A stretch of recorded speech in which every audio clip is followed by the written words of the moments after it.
April 28, 6 a.m. valid until April 28, 4 p.m. Weather update. Good morning, Kainiting TV. Partly cloudy to cloudy skies with scattered rain showers and thunderstorms.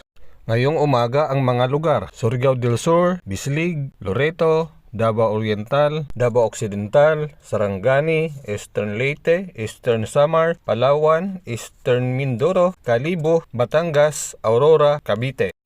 Sa hapon naman, kasama na ang mga lugar ng Western Mindoro, Ilocos, Car, Cagayan Valley, Metro Manila, and the rest of the country is partly cloudy with isolated rain showers and thunderstorms. Lahat ng ito dahil po sa epekto ng easterlies or localized thunderstorm. So far, wala pa naman tayo nakikita ang bagong LPA sa loob ng Philippine Area of Responsibility or sa labas. Mag-monitor po tayo palagi dahil may lamang ang may alam.